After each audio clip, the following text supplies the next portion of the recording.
त्यांच्या कृपादाने कथेचा विस्तारू बाबाजी सद्गुरुदास तुका कारण अकारण करुणा वर्णालय अखिल कोट ब्रह्मांड नायक जगन्माता रुक्मिणी प्राण संजीवन पंढरदीश पांडुरंग परमात्म्याच्या नामचिंतनाचा या गावचा आराध्य दैवत या पंचक्रोशीचं आराध्य दैवत अनंत कोटी ब्रह्मांड नायक भगवान धनेश्वराच्या निस्सीम कृपाशीर्वादाने त्यांच्याच दरबारामध्ये त्यांच्याच कृपेनं त्यांच्याच महाशिवरात्रीचा अत्यंत भव्य दिव्य असा हा अनंत वर्षापासून अनंत काळापासून चालू असलेला महाराष्ट्रातील अत्यंत भव्य दिव्य असा हा अखंड हरिनाम सप्ताह महाशिवरात्री महोत्सव ग्रंथराज ज्ञानेश्वरी पारायण अन्नदान तथा नाम संकीर्तन महोत्सव या महोत्सवातील अत्यंत महद भाग्यानं भगवान धनेश्वराच्या निस्सीम कृपाशीर्वादानं माझ्या हिस्साला वाट्याला आलेल्या या वर्षीच्या या नामयज्ञातील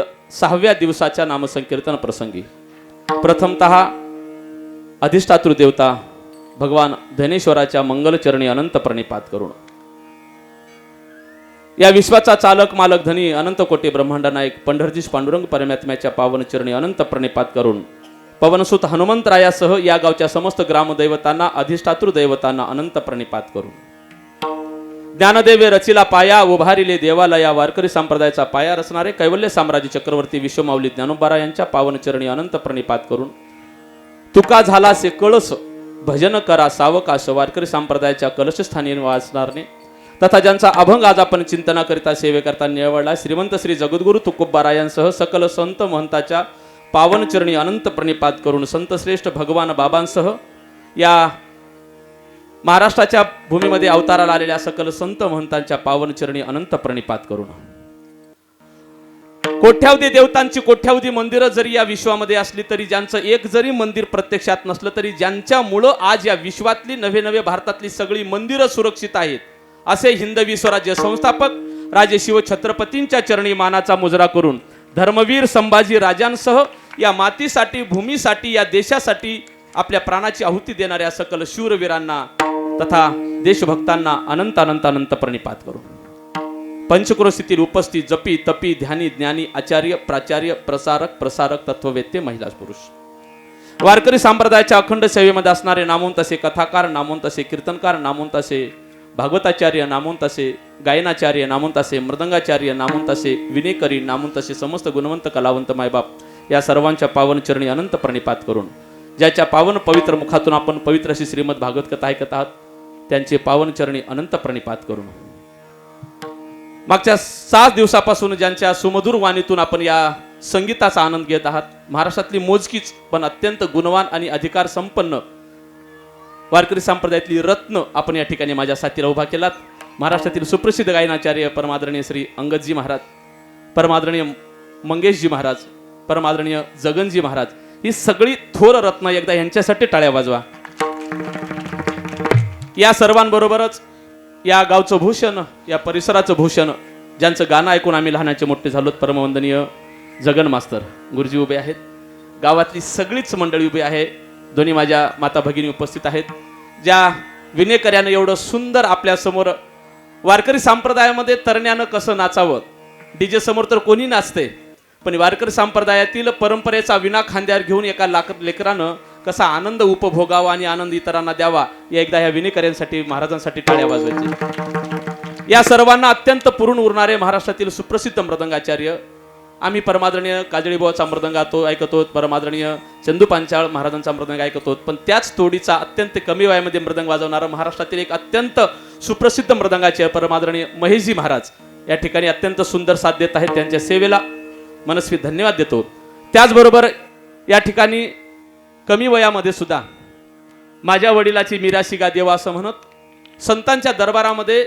आपलं बालपण अत्यंत समृद्ध करणारी वारकरी संप्रदायाचं भूषण ठरणारी आणि भविष्यातला आमचा देश आमचं राज्य आमचं गाव कसं असावं या भविष्याची गोड स्वप्न दाखवणारी ही सगळी गुणवान टाळकरी छोटी मंडळी एकदा ह्यांच्यासाठी टाळ्या वाजवा या सर्वांच्या कलेला या सर्वांच्या सेवेला मनस्वी शुभेच्छा देतो त्यांना अनंत आशीर्वाद देतो ज्यांनी मला अत्यंत आदरानं सन्मानानं या ठिकाणी बोलवलं नामसंकीर्तनाची संधी दिली खरं तर माझ्यासारख्या एखाद्या नवोदित कीर्तनकाराला तुम्ही पुन्हा पुन्हा का बोलवता त्याची मला दोन कारणं वाटतात एक गेल्या वर्षीचं माझ्याकडून झालेलं कीर्तन भगवान दोनेश्वरानं चांगलं करून घेतलं असावं म्हणून तुम्ही बोलवत असाल एक, अन्यथा गेल्या वर्षी जमलं नाही ह्या वर्षी तरी नीट करल म्हणून बोलवत असाल दोन. कारणे परंपरा काही असो, आपल्या वझरचं आणि वैयक्तिक आमचं नातं फार वेगळं आहे.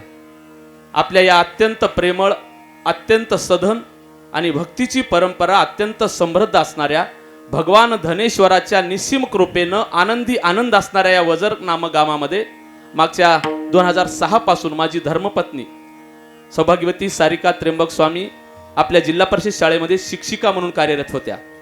योगायोगानं आम्ही 2012 मध्ये इथून बदली करून गेलो. तेव्हापासून प्रत्यक्ष जरी आपला संपर्क सहवास कमी झाला असला तरी भजनाच्या माध्यमातून, आपल्या सर्वांच्या प्रेमाच्या माध्यमातून आपला स्नेह असाच टिकून राहिलाय. त्याला निमित्त आहे तुम्हा सर्वांचं असलेलं मनाचा मोठेपणा. त्या मनाच्या मोठेपणानंच आमच्याकडे ही पुन्हा पुन्हा सेवा येते. ज्यांनी मला अत्यंत आदरानं बोलवलं ते या सप्ताह समितीचे समस्त संयोजक, आयोजक, ग्रामस्थ वझर सरकटे. खरं तर नावं घ्यायचीच म्हटलं तर अनेकांची नावं घेणं शक्य आहे, पण वेळेअभावी मी कोणाचीच नावं न घेता या सप्ताहाकरिता, या नामयज्ञाकरिता गावातील सगळी अनुभवी ज्येष्ठ मंडळी आणि गावातील सगळी तरुण मंडळी, गावातली सगळी महिला मंडळी, गावातल्या सगळ्या माझ्या तरणाट्याट्या बहिणी, या सगळ्यांचं फार मोठं योगदान आणि हा आनंदाचा मेळा आपल्या गावामध्ये मागच्या अनेक वर्षापासून आपण उपभोगत आहात. खरं तर आम्हाला हेवा वाटतोय की आम्ही हे गाव का सोडून गेलं. आणि एक प्रामाणिक इच्छा व्यक्त करतो, आम्ही सबंध महाराष्ट्रभर या कीर्तनाच्या माध्यमातून फिरतोय, पण तुमच्या गावामध्ये वझर सरकटेमध्ये मी कीर्तन करायला येत नाही. तर वर्षभर महाराष्ट्रभर फिरून फिरून जी आमची झीज होते, आमची जी बॅटरी डाऊन होते, ती बॅटरी डाऊन झालेली बॅटरी चार्जिंग करून घेण्याकरता, तुमच्या प्रेमाची चार्जिंग प्राप्त करण्यासाठी आम्ही इथं येतोय. विठ्ठल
कर्पूर गौरम करुणावतारम संसार सारम भुजगेंद्र हरम सदा वसंतं हृदयारविंदे भवं भवानी सहितं नमामि.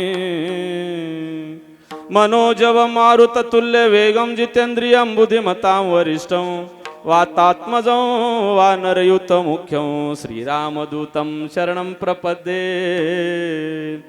रायगडी मंदिरी वसे माझा राया, अर्पितो चरणावर अजन्मही काया.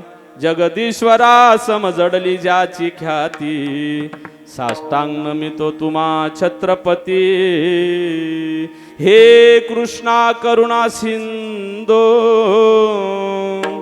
दीनबंधू जगतपते. गोपेश गोपिकांतं राधाकांतं नमोस्तुते. सेवेलागी सेवक झालो,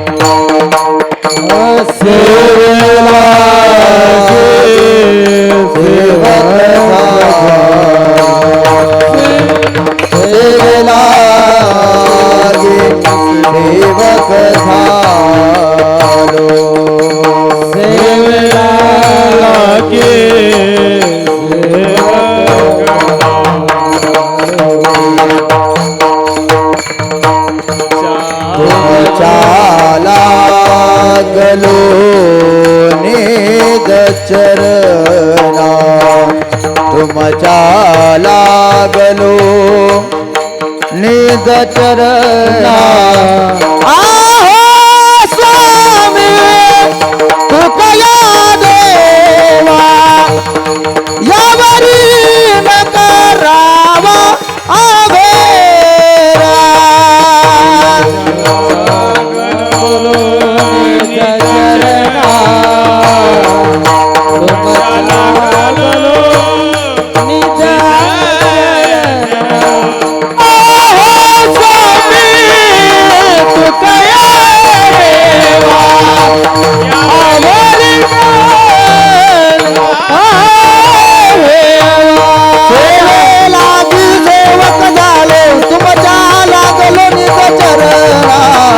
आहो स्वामी तुकया देवा ओ यावरी न करावा मेर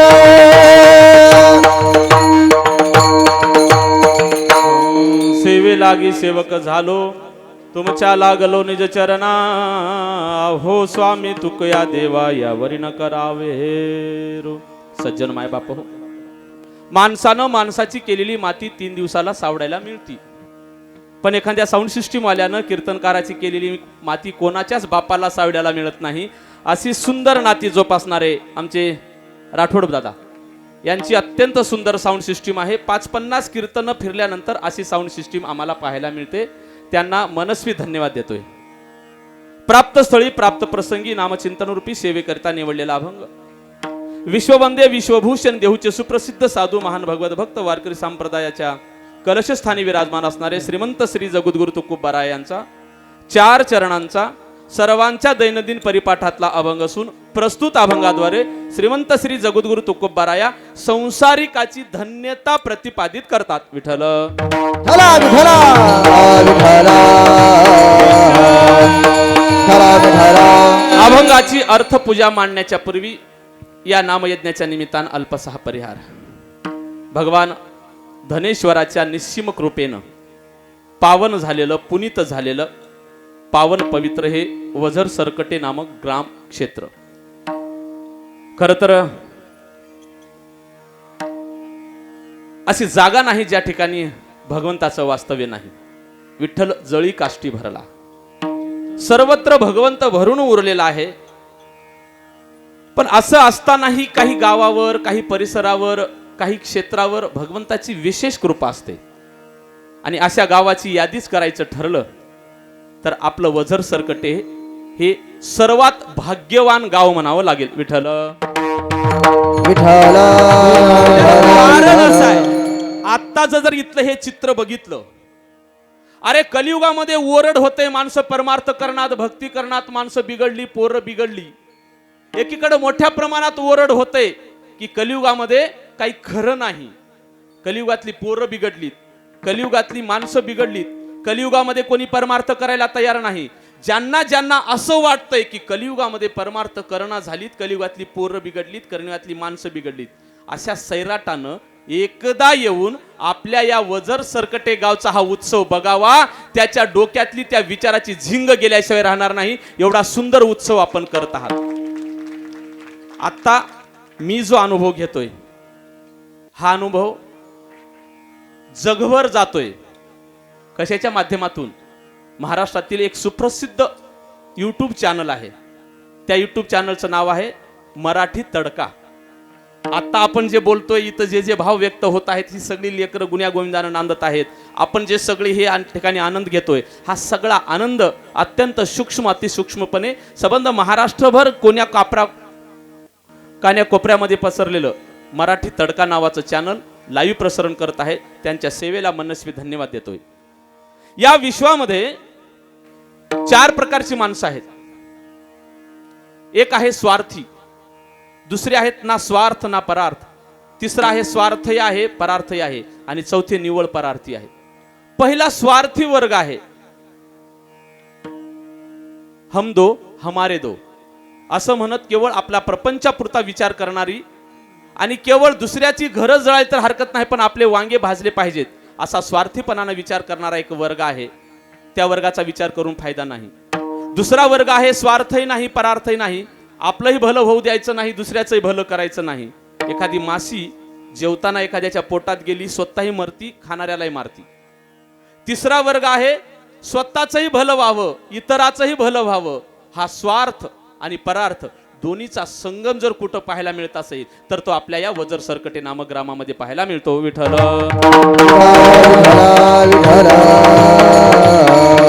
कारण हे कलियुग आहे. कलियुगामध्ये एवढा सुंदर सप्ताह, खर तर आता मी असा आनंद घेतोय की आता मी प्रत्यक्षामध्ये वझर सरकटेमध्ये नाही तर प्रत्यक्षात मी आज पंढरपूरमध्ये कीर्तन करतो काय असं मला वाटतंय. काय हा मंडप, काय ही साऊंड सिस्टीम, काय हे श्रोते, काय हे वाजवणारे, काय इथलं हे सगळं चित्र, सगळं कसं एकदम ओके आहे. विठ्ठल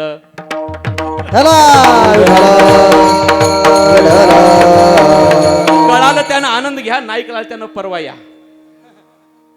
काल्याला कलियुग बैठा मांड कुंडली, जाऊं तो मैं कहाँ जाऊं, हर घर में है रावण बैठा, इतने राम कहाँ से लाऊं, हर घर में है रावण बैठा, इतने राम कहाँ से लाऊं. कलियुग बैठा मांड कुंडली. कलियुगाची रीत एवढी विचित्र आहे महाराज, इथं कोणी कोणाला विचारायला तयार नाही. पण आपलं गाव, आपली इथली श्रद्धा, आपल्या गावचा विशेषतः तरुण मला अत्यंत आकर्षित करतोय. महाराष्ट्रातल्या सप्ते करणाऱ्यांना जर आदर्शच घ्यायचा असेल तर आपल्या ह्या सप्त्याचा आदर्श घ्यावा. विठ्ठल इथं अन्नदानाची परंपरा तेवढीच श्रेष्ठ आहे. आज ज्यांची पंगत होती, लिंगायत समाज असेल, अडाणी समाज असेल, किंवा ह्या सगळ्यांनी संयुक्तपणे आजची जी पंगत दिली होती, आज पावन पवित्र भागवत एकादशीचा पवित्र दिन. काल सन्माननीय सरपंच साहेबांची पंगत झाली. अजूनही सगळ्यांच्या मोठ्या मोठ्या पंगती मागच्या 6 दिवसापासून होत आहेत.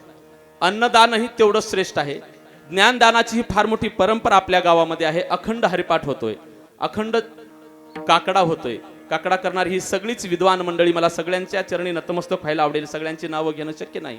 या गावामध्ये होत असलेलं भजन, या गावामध्ये होत असलेला परमार्थ, नक्कीच येणारा काळ आपल्या गावासाठी अत्यंत सुजलाम सुफलाम असेल. कारण या कलियुगामध्ये जर उद्धारच व्हायचा असेल, कलियुगी उद्धार हरिच्या नामे कलियुगी उद्धार, हरिच्या नामे कलियुगी उद्धार, हरिच्या नामे कलियुगी उद्धार.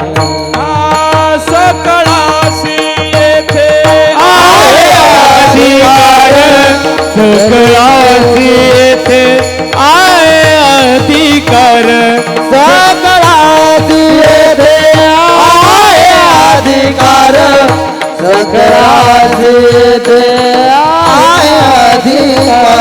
कलियुगी उद्धार हरिच्या नामे, कलियुगी उद्धार हरिच्या नामे, हरिच्या नामे कलियुगी उद्धार, हरिच्या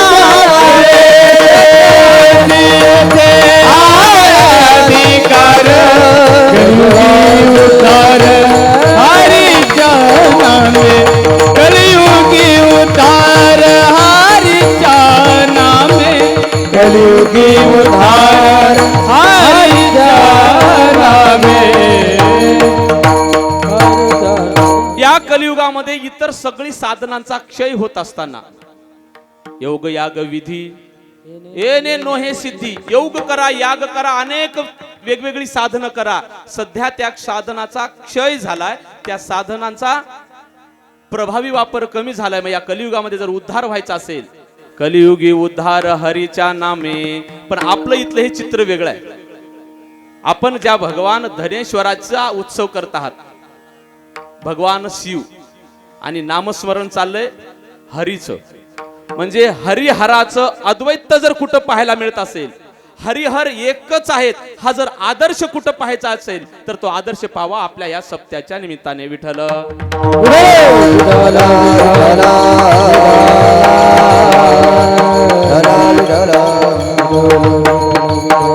कारण ज्या भगवान शिवशंकराची आपण उपासना करत आहात, मुळामध्ये वैष्णव धर्मामध्ये 5 प्रकारची पर्व सांगितलीत. पर्व विशेष भागवत धर्मी. आपण महाशिवरात्रीचा उत्सव करत आहात आणि हा उत्सव ज्या भगवान शिवशंकराचा आहे ते तत्व कसं आहे? जिसका डमरू डम डम डोले, अगम निगम का भेद जो खोले. जिसका डमरू डम डम डोले, अगम निगम का भेद जो खोले.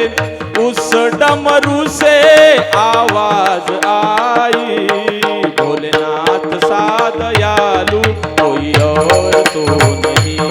भोलानाथ सा दयालु कोई और भोलानाथ से निराला कोई और नहीं.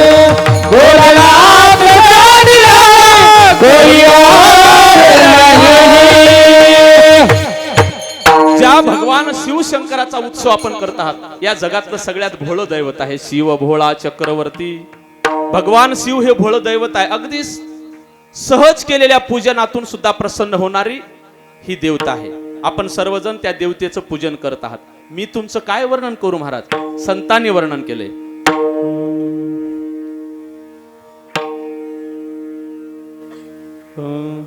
काय वर्णू मी महिमा त्याची, शिव शिव जो वदला. मी काय वर्णन करू? ज्या भगवान शिवशंकराचं वर्णन वेदांनी केलंय, शास्त्रांनी केलंय आणि आपण ज्या भगवान शिवशंकराचा उत्सव करत आहात. भागवत धर्मामध्ये 5 प्रकारची पर्व सांगितलीत. पर्व विशेष भागवत धर्मी. पहिला पर्व सांगितला नरसिंह जयंती, रामनवमी, वामन जयंती, कृष्णाष्टमी, उत्तरोत्तर शिवरात्री. शिवरात्री हे पर्व सांगितले आणि ते सर्व पर्वाचं आगर आहे. शिवरात्री पर्व थोर, शिवरात्री पर्व थोर. शिवरात्री पर्व थोर. विकू द्या थोडा. शिवरात्री पर्व थोर. सर्व पर्वाचे आगर, सर्व पर्वाचे आगर, सर्व पर्वाचे आगर. शिवरात्री पर्व थोर. शिवरात्री पर्व थोर. सर्व पर्वांमध्ये श्रेष्ठ पर्व कोणता असेल तर शिवरात्री हे पर्व थोर आहे. आपण तो शिवरात्रीचा उत्सव करत आहात. आता प्रस्तावनेमध्ये जास्त वेळ न घेता, खरं तर आज तुम्हाला ज्ञानामृत पाजावं. मुळामध्ये आज आपल्याला या गावचं भूषण, महाराष्ट्राचं भूषण परमादरणीय राजेश भाऊ सरकटे त्यांना आणि त्यांच्या साथीदारांना ऐकायचंय. म्हणून आजचा आपला हा वेळ 6 ते 8 आहे. पहिल्यांदाच 6 ते 8 या वेळेमध्ये कीर्तन करण्याचं भाग्य लाभलेलं आहे. आपलं नियोजन, आपला हा इथला सगळीतला पाहिलेला आनंद अत्यंत सुंदर आहे. तुम्हा सर्वांच्या चरणी नतमस्तक होतो आणि याच ठिकाणी मी माझ्या कीर्तनाला आरंभ करतो. विठ्ठल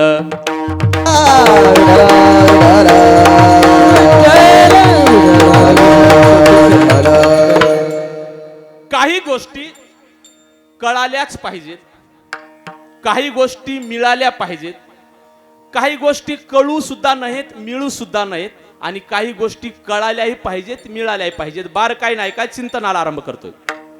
काही गोष्टी कळाल्या पाहिजेत. बाबा, भगवंत कळावा का मिळावा? बोला बोला. भगवंत कळावा. मिळून फायदा नाही.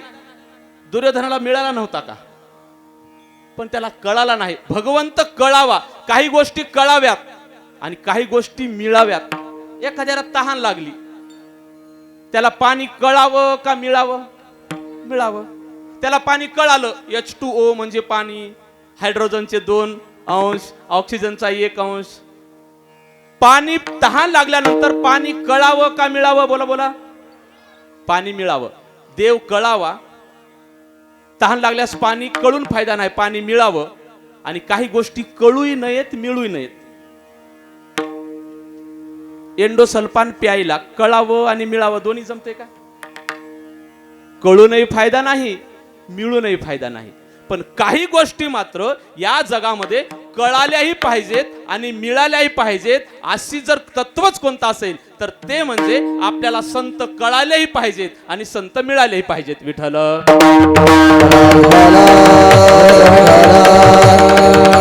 का कळाले पाहिजेत? आजचा माझा चिंतनाचा विषय आहे. भागवत एकादशी असल्यामुळं ज्यांनी हा आपल्याला मार्ग दाखवलाय त्या संतांचं चिंतन मला मांडायचं आहे. संत कळालेही पाहिजेत, संत मिळालेही पाहिजेत.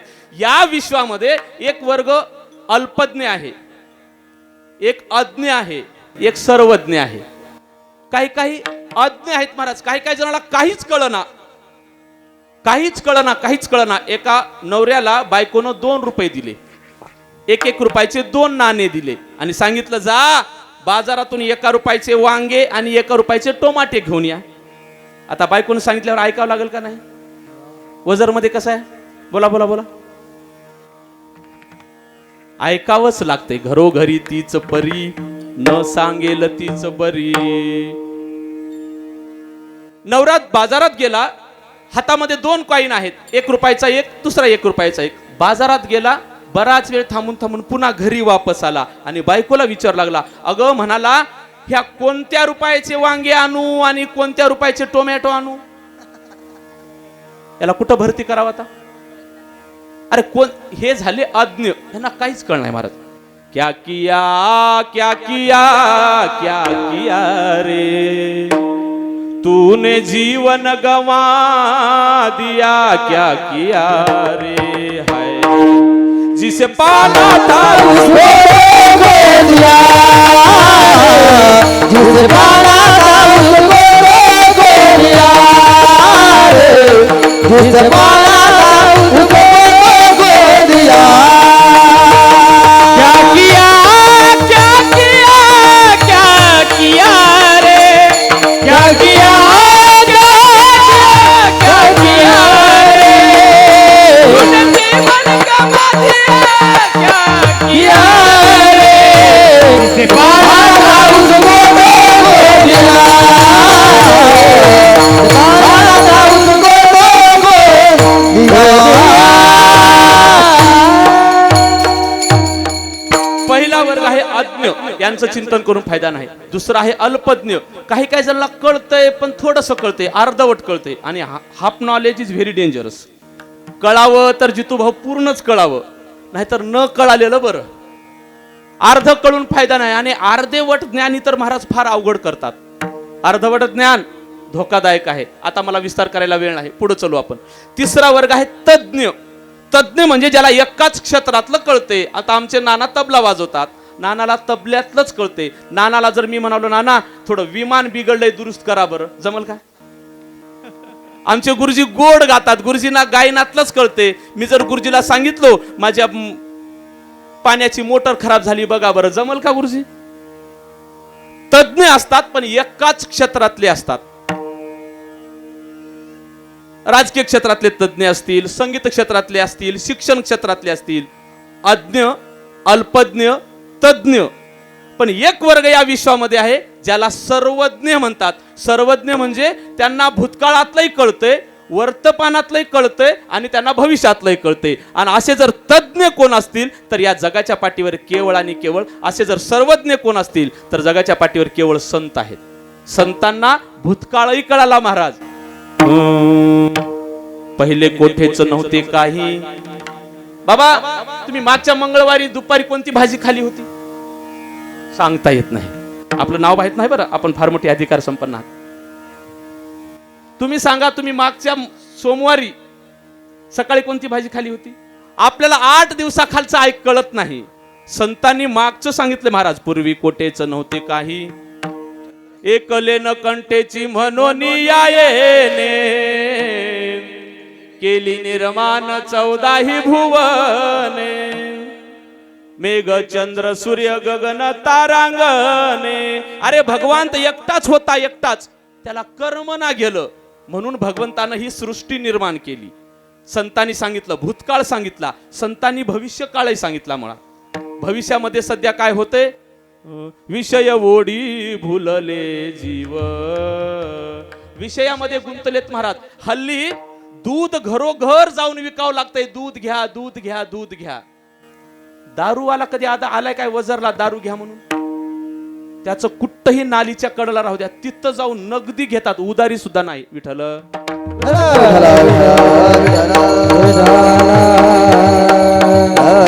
कलियुगामध्ये काय होईल संतांनी सांगितले. संतांनी भूतकाळ सांगितला, वर्तमान काळ सांगितला आणि भविष्य सुद्धा सांगितलं. काय सांगितलं महाराज? पृथ्वीवरी दादा एक विपरीत होईल.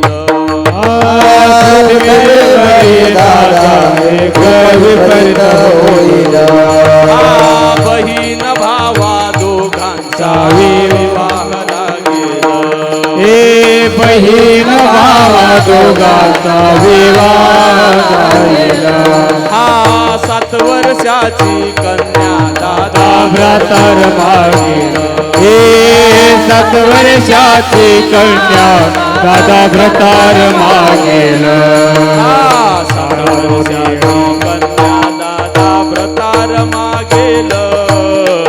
7 वर्षाची कन्या दादा व्रतार मागेल.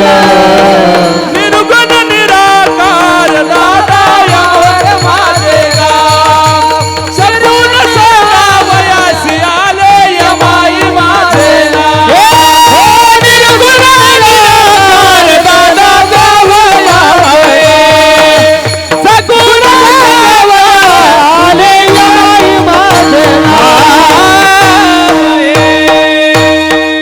संतांनी भविष्यात काय होईल ते सुद्धा सांगितलंय. पृथ्वीवरी दादा एक विपरीत होईल. आता विस्तार करायला आपल्याला वेळ नाही. ज्यांना तिन्ही काळातलं ज्ञान आहे त्यांना सर्वज्ञ म्हणा. आणि असे सर्वज्ञ ज्या देशामध्ये जास्तीत जास्त प्रमाणात अवताराला आलेत हा आपला भारत देश. आणि त्यातल्या त्यात आपण ज्या राज्यामध्ये जन्माला आलोत त्या महाराष्ट्रामध्ये, महाराष्ट्र ही संतांची भूमी म्हणून ओळखल्या जाते. आपण सर्वजण भाग्यवान आहोत. 5 प्रकारचं भाग्य आपल्या सगळ्यांना मिळालंय. पहिलं भाग्य नरदेह मिळाला. नरदेह निधान लागले हाती किंवा बडा भाग नरतनु पाया. कल्पना करा आपल्याला जर डुकराचा जन्म मिळाला असता, हा आनंद उपभोगता आला असता? आज जे पंक्तीला एवढा सुंदर फराळ मिळालाय तो फराळ आपल्याला उपभोगता आला असता? काल जे रसपोळीचं जेवण आपण घेतलंय त्याचा आनंद आपल्याला उपभोगता आला असता? स्वतःला भाग्यवान समजा. नरदेह मिळाला. पहिलं भाग्य नरदेह मिळाला. दुसरं भाग्य भारतात मिळाला.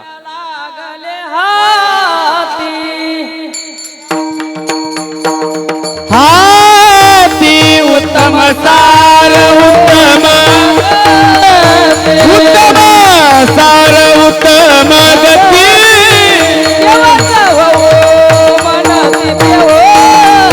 देव होऊ मनती देव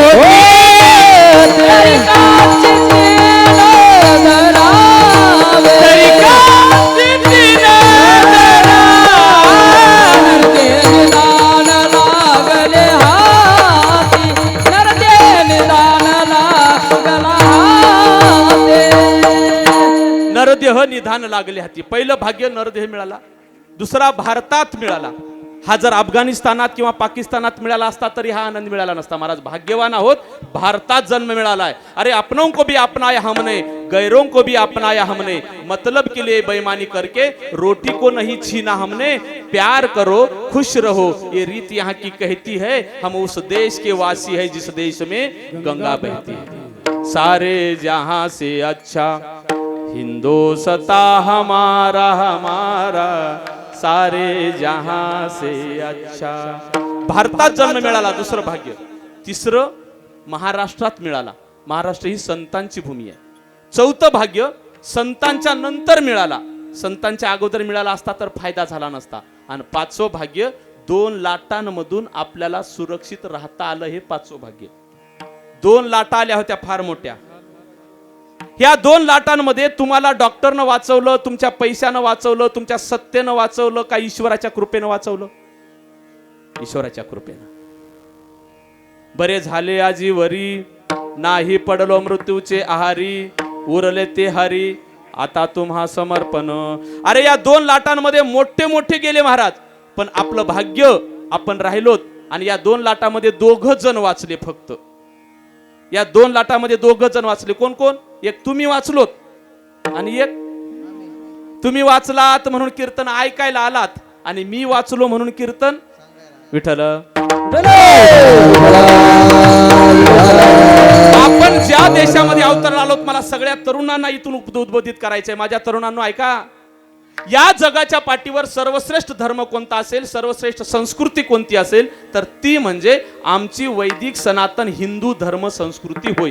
या एका विधानापासून आजच्या चिंतनाला आरंभ करतो आणि वेळेमध्ये सेवा पूर्ण करतो. ऐका, आपल्या धर्म, आपली रूढी, आपल्या परंपरा या जगाला आदर्श देणारे आहेत. इथं आम्ही मोठ्यांचा सन्मान केलं पाहिजे, हा आमचा धर्म आहे. इथं आपण सगळे एक होऊन गुण्या गोविंदानं नांदलं पाहिजे, ही आमची इथली शिकवण आहे. जगाच्या पाठीवर आपला धर्म, आपली संस्कृती का श्रेष्ठ आहे त्याचं महत्वाचं कारण सांगतो. अरे आमचा धर्म उपकार्यावर तर उपकार करायला शिकवतेच, पण अपकार्यावरही उपकार करायला शिकवणारा या जगाच्या पाठीवरचा एकमेव धर्म कोणता असेल तर तो आपला हिंदू धर्म आहे. अपकार्यावरही उपकार. एक बाबा गंगा स्नानाकरिता गेले. गंगा स्नान करताना सहज पाहिलं एक विंचू पाण्याच्या धारेतून वाहत चालला होता. त्या बाबानं पाहिलं, त्या विंचाला वाचवावं म्हणून त्याला ओंजळीत घेतलं, वाचवावं त्याला बाहेर टाकावं म्हणून प्रयत्न केले. विंचवानं आपलं काम केलं. विंचवानं अशी नांगी मारली, बाबाचं सर्व अंग शहारलं, असंख्य वेदना झाल्या शरीरामध्ये आणि विंचू उडून पुन्हा पाण्यात पडला. मी काय सांगतोय का, पुन्हा बाबानं त्या विंचवाला उचललं, पाण्याच्या बाहेर टाकण्याकरता प्रयत्न केले. पुन्हा विंचवानं नांगी मारली, पुन्हा यातना झाल्या, पुन्हा विंचू उडून पाण्यात पडला. 7-8 वेळेस ही क्रिया झाल्यावर शेवटी बाबानं त्या विंचवाला उचललं आणि पाण्याच्या बाहेर टाकलं, वाचवलं. ही क्रिया काठावरून दुसरा माणूस पाहत होता. तो म्हणाला, ओ बाबा, वेळ लागले का तुम्हाला? वेळ? अहो तो विंचू तुम्हाला चावतोय, नांगी मारतोय, तुम्हाला त्रास देतोय, तरी पुन्हा पुन्हा पुन्हा पुन्हा तुम्ही त्या विंचवाला वाचवायचा का प्रयत्न करता? त्या बाबानं सांगितलेलं उत्तर फार महत्वाचं आहे. बाबा म्हणाले, वेड्या, अरे 4 ग्राम वजनाचा विंचू जर स्वतःचा चावून हा धर्म सोडायला तयार नाही, तर माझ्यासारख्या 80 किलो वजनाच्या माणसानं बुडवणाऱ्याला वाचवणं हा तरी माझा धर्म मी का सोडू? विठ्ठल.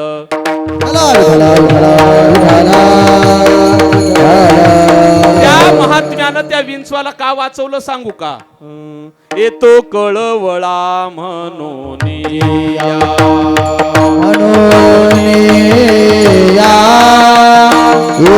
कळवळा म्हणून येतो कळवळा म्हणून येतो कळवळा. बुडत जल नदीत वेडो येतो कळवळा म्हणून येतो कळवळा म्हणून.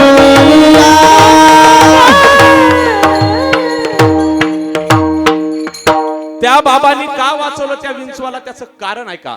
बुडते हे जन न देखवे डोळा. अरे बुडणारा समाज बघून, बुडणारा तरुण वर्ग बघून संतांच्या चित्तामध्ये कळवळा उत्पन्न होतो. ऐशी कळवळ्याची जाती. संतांनी समाज बघितला महाराज. माणसं आलेत माणसाच्या देहाला, पण माणसासारखं वागनात. नको नको त्या मार्गाने जाऊ लागले. जे पाहू नये ते पाय, जिकडे जाऊ नये तिकडे जाय, जे खाऊ नये ते खाय, म्हणून मोडावा याचा पाय गड्यानो, वासना ओढाळ गाय.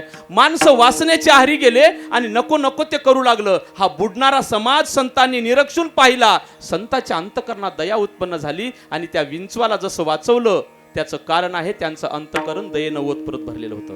या जगाचा बारकाईनं विचार करा. 4 प्रकारची वर्ग कळाले की आजचा अभंग माझा कळाला. एक वर्ग आहे धिक्क जीवन जगणारा, दुसरा वर्ग आहे निंदे जीवन जगणारा, तिसरा वर्ग आहे स्तुत्य जीवन जगणारा, चौथा वर्ग आहे धन्य जीवन जगणारा. विठ्ठल. आपण सगळे इथं बसून आहात, एकदा बारकाईने विचार करा. मी 4 वर्ग आपल्या समोर ठेवलो. तुम्ही कोणत्या वर्गात आहात बघा. पहिल्या वर्गात असाल, प्रयत्न करून दुसऱ्या वर्गात जायचा प्रयत्न करा. दुसऱ्या असाल, तिसऱ्या जायचा प्रयत्न करा. आणि तिसऱ्या असाल, चौथ्या जायचा प्रयत्न करा. चौथ्या वर्गात तुम्ही गेलात की तुमचं इहलोकीचा प्रवास सफल झाला, झाला सुफल व्यापार. पहिला वर्ग आहे धिक्क, ज्याचं जीवन धिक्क आहे. संतांनी शास्त्रांनी त्याचा धिक्कार केला. कोणाचा धिक्कार केला? ऐका. धिक्कुलम धिक कुटुंबंच धिक गृह आत्मान धिक्क धिक्क शरीरम धिक्क पुत्र येन गोपाल परांग मुखम. अरे त्याच्या जीवनाचा धिक्कार असो ज्याच्या कुळामध्ये एकही भादर भगवंताचं नामस्मरण करत नाही. बघा आपलं कुळ तपासून तुमच्या कुळात एक तरी भादर आहे का? ज्याच्या कुळामध्ये भगवंताचं नाव घेणारा एकही नग जन्माला नाही, त्याच्या जीवनाचा धिक्कार असो. नामाविन मुख सर्पाचे तिबिळ जिव्हा नव्हे काळ सर्प आहे. नाथ महाराजांची भाषा.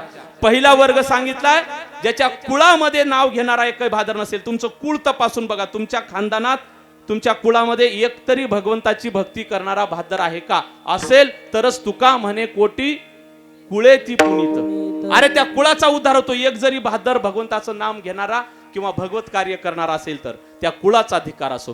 धिक कुटुंबंच, त्या कुटुंबाचा धिक्कार असो ज्या कुटुंबामध्ये एकही जण भक्ती परमार्थ किंवा आध्यात्मिक कार्य करत नाही. आपलं कुटुंब तपासा. तुमच्या कुटुंबात एकतरी लेकरू, एकतरी माणूस, एकतरी स्त्री आहे का जी भगवत कार्य अथवा धर्म कार्यासाठी आपला वेळ देते? धिक्कुलम धिक कुटुंबंच धिक गृहं सुतम सधिक. अरे ज्याची बायको परमार्थ करू देत नाही ना, त्याही बायकोचा धिक्कार केलाय. तुकोबारायांची बायको महाराज, ज्या दिशेनं तुकोबाराय जायचे ना त्या दिशेनं छान स्वयंपाक करून प्रसाद घेऊन जायच्या. म्हणजे भजना करता जेऊ घालणारी तुकोबारायांची पत्नी कुठं आणि पोट भरण्याकरता आम्हाला भजनाला पाठवणारी आमची पत्नी कुठं? त्या पत्नीचा धिक्कार असो जी पत्नी आपल्या नवऱ्याला परमार्थ करू देत नाही. धिक्कुलम धिक कुटुंबंच धिक गृहम धिक सुतमच धिक आत्मान धिक्क धिक्क शरीरम. अरे त्या शरीराचाही धिक्कार असो महाराज.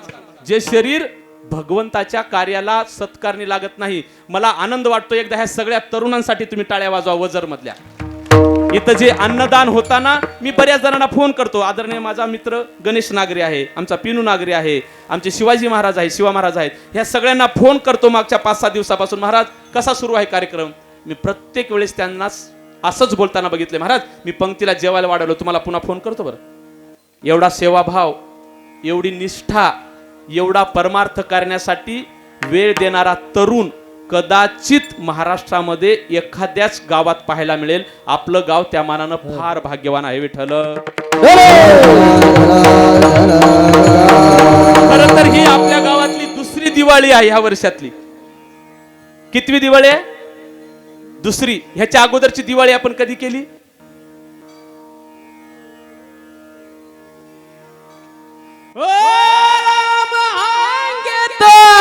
नाच जाऊंगी राम आएंगे तो दीप जला के मैं दिवाली मनाऊंगी. दीप जला के मैं दिवाली मनाऊंगी. मेरे झोपड़ी के बाग आज खुल जाएंगे, राम आएंगे. मेरे झोपड़ी के बाग आज खुल जाएंगे, राम आएंगे.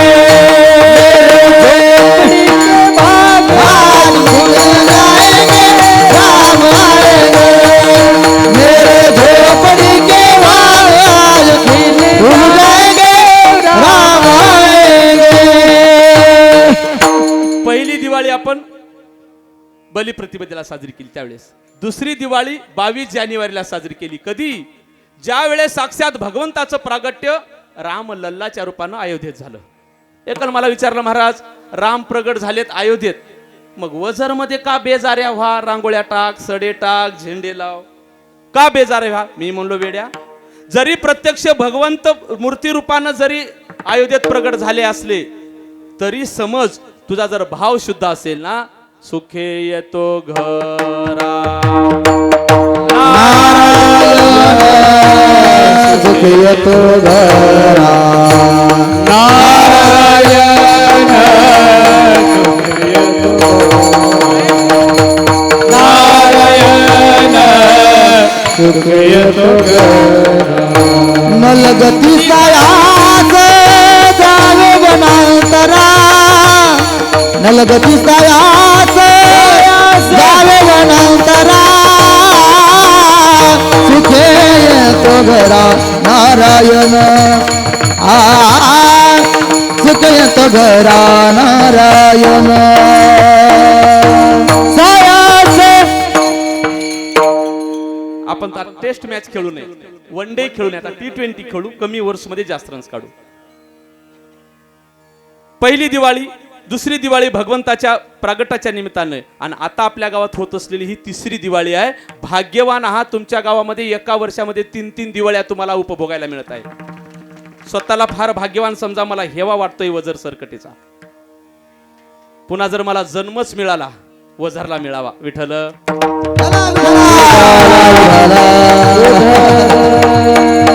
पहिला वर्ग आहे धिक्क. शास्त्राने धिक्कार केला. ज्याच्या कुटुंबात नाव नाही, घरात नाव नाही, कोणीच भगवंताचं नाव घेत नाही, त्याचा धिक्कार असो. माऊलींनीही गोड धिक्कार केलाय. आपण सगळे शेतकरी आहोत. आपण ज्वारी पेरतो ना.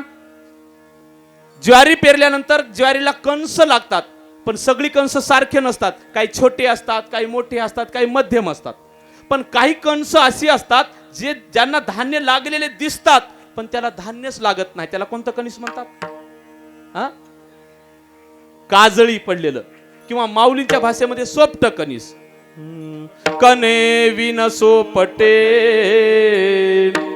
कनसे लागली घन दाटे काय करावे गोमटे ओसनगर. कल्पना करा, असे काजळी पडलेले कंस 7-8 पोते गोळा केले, मळणी यंत्रात टाकले, किती पोते भरतील ज्वारीनं? अरे जिथं धान्य नसलेली कणस जमत नाहीत, मन भगवंताचं नाम नसलेली माणसं कसे जमतील? विठ्ठल.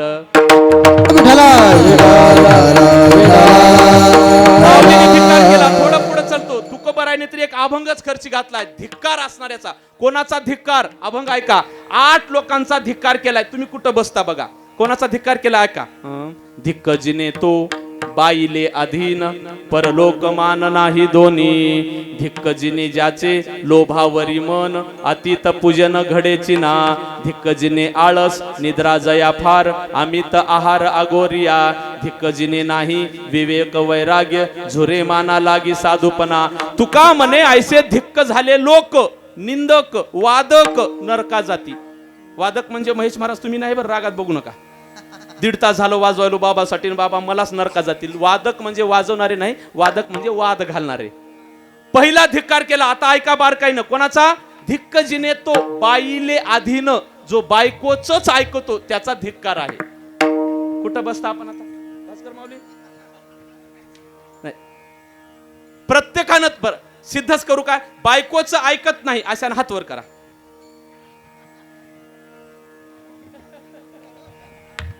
इकडं बघून वर करा. इकडं बघून.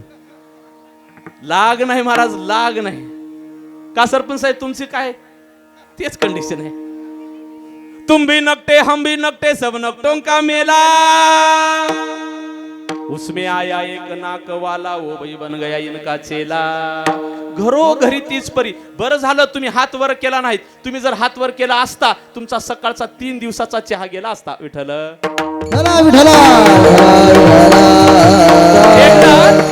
अकबराला प्रश्न पडला, आपल्या राज्यात बायकोचं ऐकणारे किती आणि बायकोचं न ऐकणारे किती? बिरबलाला सांगितलं, द्या घोषणा. जो बायकोचं ऐकतो त्यानं यावं, एक ऍपल सेप घ्यावं आणि निघून जावं. आणि जो बायकोचं ऐकत नाही त्यानं 2 लाखाचे घोडे ठेवले होते रांगेनं, 2-2 लाखाचे. त्यानं 2 लाखाचा घोडा घ्यावा, निघून जावा. सकाळपासून माणसं येऊ लागली. आलेला माणूस यायचा, नीट गुमान ऍपल उचलायचा, निघून जायचा. दिवस गेला, एकही बहादर असा आला नाही जो बायकोला भीत नव्हता, घाबरत नव्हता.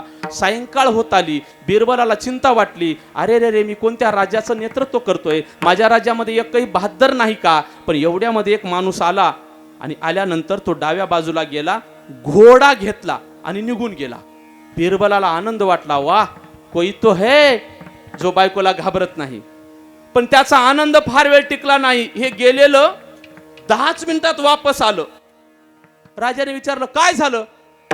तुम्ही तर घोडा घेऊन गेलात ना, बायकोचं न ऐकणारे आहात म्हणून घोडा घेऊन गेलात ना. हो महाराज, नेलो हो. मग काय झालं? काही नाही म्हणालो, घोडा घेऊन गेलो होतो पांढरा. मग काय झालं? काही नाही. बायको घरी गेल्यावर म्हणजे पांढरा कशाला आणलात? काळा आणा म्हणून आलो म्हणला. विठ्ठल, विठ्ठल हे सुद्धा त्याच लाईनीतलं. बायकोचं ऐकू नका असं नाही महाराज, बायकोचं सगळंच ऐका. पण माझी एक हात जोडून विनंती आहे, एखाद्याची जर बायको म्हणत असेल की आपण तुमच्या मायबापातून वेगळं राहू, इथं मात्र ऐकू नका. तुम्हाला पुढची काय ऍक्शन घ्यायची घ्या, फुल परवानगी. विठ्ठल,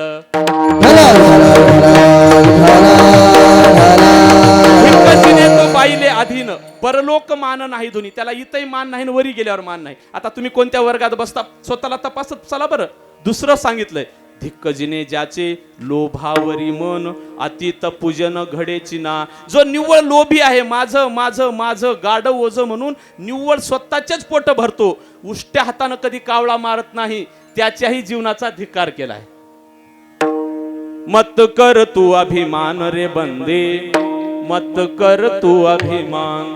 तेरे जैसे लाखो आए, लाखो इस माटी ने खाए, रहान नामो निशान रे बंदे, मत कर तू अभिमान. अरे जी फक्त स्वतःसाठीच जगली, अशाही माणसाच्या जीवनाचा धिक्कार केलाय. 51 वर्ष वय, 350 किल्ले बांधली महाराजांनी. एका तरी किल्ल्याला स्वतःच्या घरच्याचं नाव दिलेलं ऐकवात आहे का?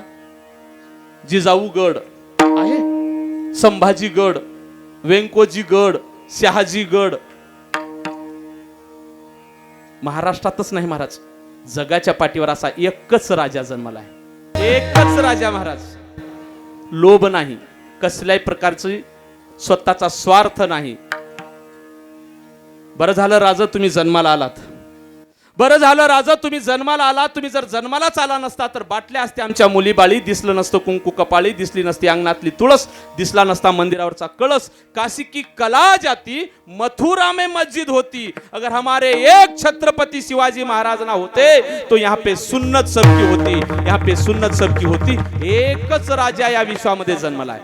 अमित आहार अघोरिया, आळस निद्रा जया फार. त्याला आळस आहे त्याच्याही जीवनाचा धिक्कार केलाय. जो कितीही खातो त्याच्याही जीवनाचा अधिकार केलाय. माणसं किती खातील ह्याचा नेम नाही महाराज. अरे कोई टोपी तो कोई पगड़ी बेच देता है, मिले अगर अच्छा दाम तो जज्बी कुर्सी बेच देता है. तवायब तो ठीक है वो सीमित है कोठे तक, भर चौराहे पे पुलिस वाला अपनी वर्दी बेच देता है. कशासाठी? इतभर पोटासाठी, पोटासाठी. पहा केवडी आटाटी, पहा केवडी आटाटी. काय केले देवराया, देवराया. माणसं किती खातात महाराज. माणसाला नाल्या पुरत नाहीत, माणसाला संडास पुरत नाहीत, माणसाला घरकुलं पुरत नाहीत. अरे देशाच्या जवानासाठी वापरणारे ब्लँकेट जॅकेट सुद्धा विकून खाणारे भ्रष्टाचारी नेते याच आमच्या देशामध्ये आहेत. अशा जीवनाचा धिक्कार केलाय. धिक्कजिने तो बाईले अधीन, धिक्कजिने ज्याचे लोभावरी मन, धिक्कजिने आळस निद्रा जया फार. धिक्कजिने नाही विवेक वैराग्य, झोरे माना लागे साधूपणा. तुका म्हणे ऐसे धिक्क झाले लोक. हा धिक्कार केला तुकोबारायांनी. धिक्क वर्ग संपला. पहिला वर्ग आहे धिक्क जीवन, दुसरा वर्ग आहे निंदे जीवन. काही काही जणांच्या जीवनाची निंदा करतात माणसं. कोणाची निंदा होते? कारे होसी दास संसाराचा खर, दुःखाचे ढोंगर. जो केवळ संसारासाठीच जगतो, स्वतःसाठीच जगतो, उष्ट्या हातानं कावळा मारत नाही, त्याची निंदा करतात लोक. ह्या वर्गाचा विस्तार करून फायदा नाही. तिसरा वर्ग आहे स्तुत्य जीवन. काही जणांची स्तुती होते, बॅनरला फोटो लागतात मंगेश महाराज, अंगद महाराज. काही काही जणांना रोज हार पळतात गळ्यात. आता आमच्या बाबत तसंच, आमचे फोटो बॅनर बघतात महाराज आणि आमच्याबद्दल कधी कधी कौतुकाचे शब्द निघतात. काय ह्यांचं भाग्य, रोज यांना नवीन हार घालायला मिळते. पण खरं सांगू का महाराज, हा हार फक्त तुम्हाला दिसतोय, हा हार गळ्यात पडण्यासाठी किती मोठा त्याग करावा लागतोय. एकदा आमची लेकरं बाळ बघा, आम्ही इथं आहोत, ऐन टाइमला रात्री जर एखाद्या वेळेस आमच्या घरावर काही संकट पडलं, लेकराच्या बाबतीत, आईच्या बाबतीत, वडिलांच्या बाबतीमध्ये, मात्र आम्ही कितीही सक्षम असून काहीच करू शकत नाहीत. खरा संप्रदाय टिकवला ह्या गायक वादकांनी. एकदा ह्यांच्यासाठी टाळ्या वाजवा. माझी विनंती आहे महेश महाराजांना, महेश महाराज, तुम्हाला जर मृदंग वाजवताना घाम आला तर माझी विनंती आहे, घाम पुसू नका. तुम्हाला मृदंग वाजवताना आलेला घाम दिसू द्या समाजाला आणि कळू द्या हे घामाचे पैसे आहेत म्हणून. विठ्ठल. तिसरा वर्ग आहे स्तुत्य जीवन जगणारा. काही जणांची स्तुती होते. कोणाची स्थिती होते? गीता भागवत करीती श्रवण अखंड चिंतन विठोबाचे. गीता भागवताचं श्रवण करणाऱ्याचं, सांगणाऱ्याचं नाही ना. जो श्रवण करतो, तुमचा अधिकार मोठा आहे. प्रभू तुम्ही महेशाच्या मूर्ती आहात. कीर्तनकार गौण आहे. तिसरा वर्ग स्तुत्य. पण या जगाच्या पाठीवर मला जिथं यायचंय, या जगाच्या पाठीवर चौथा वर्ग आहे ज्यांचं जीवन धन्य जीवन आहे. ते धन्य जीवन नेमकं कोणाचं? धन्य ते संसारी, धन्य ते संसारी, धन्य ते संसारी, धन्य ते संसारी, धन्य ते संसारी, धन्य ते संसारी, धन्य ते संसारी, धन्य ते संसारी. दयावंत जे अंतरी, हे दयावंत जे अंतरी, येते उपकारासाठी, येते उपकारासाठी. दयावंत जे अंतरी, दयावंत जे अंतरी,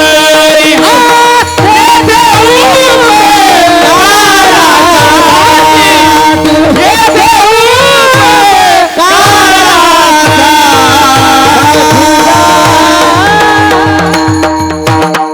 इथं आपल्या आजच्या अभंगाचं द्वार आहे.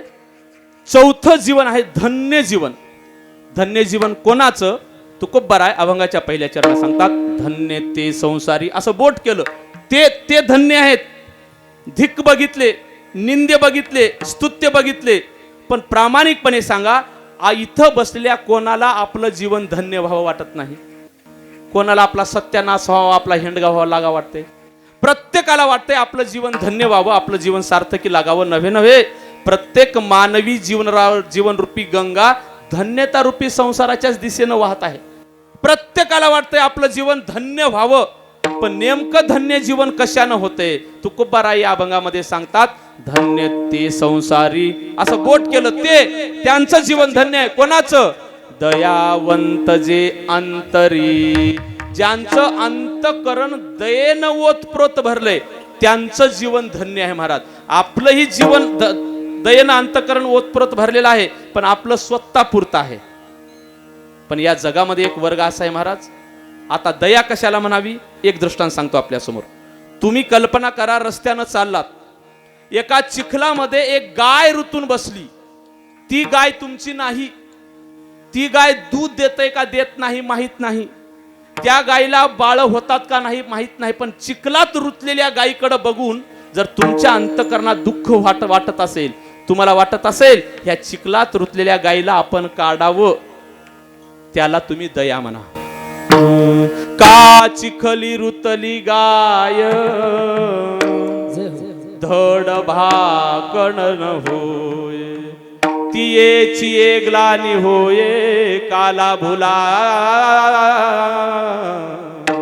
सध्याच्या कलियुगामध्ये वाढलेला भ्रष्टाचार, वाढलेला अत्याचार आणि वाढलेला वाढलेला आचार किंवा बिघडलेला आचार, ह्या सगळ्या गोष्टीला कारण आहे माणसं निर्दयी झालेत. आता जर एखादा जर पाण्यामध्ये बुडाला ना महाराज, त्याला काढण्यापेक्षा मोबाईलवर शूटिंग करण्यामध्ये माणसं धन्य मानतात स्वतःला. फेसबुकला असे फोटो पडतात, एखादा पाण्यात पडला ना, त्याला वाचवणारे फार कमी, पण तो कसा बुडतोय म्हणून त्याचं लाईव्ह शूटिंग करून फेसबुकला टाकणाऱ्यांची संख्या वाढली. दया धर्म का मूल है, पाप मूल अभिमान, तुलसी दयान सांडीजे जब लग घट में प्राण रे. आपलं जर जीवन धन्य भाव वाटत असेल तर एक गुण सांगतात, हे सत्व गुण आहे किंवा दैवी गुण आहे. 16व्या अध्यायामध्ये भगवंतानं सांगितलेल्या गुणापैकी एक गुण आहे, याला दया नावाचा गुण म्हणतात. ज्याचं अंतकरण दयेनं ओतप्रोत भरलंय. एक प्रामाणिक एक वाक्य बोलून जातो, ऐका. तुमचं भलं व्हावं, तुमचं हित व्हावं, तुम्ही 2 घास सुखाचे खावेत असं गावात कोणालाच वाटत नाही. उलट तुमचा हेंडगा कसा लागल, तुमचं वाईट कसं होईल, तुमचा निकाल कसा लागेल हे बघायला ऐकायला आमचे पापी कान डोळे तरसायलेत. सावध व्हा.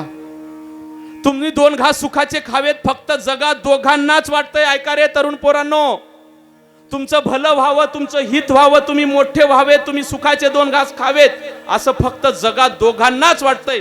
एक वाटतंय तुम्हाला जन्म दिलेल्या मायबापाला आणि दुसरे वाटतंय संतांना. विठ्ठल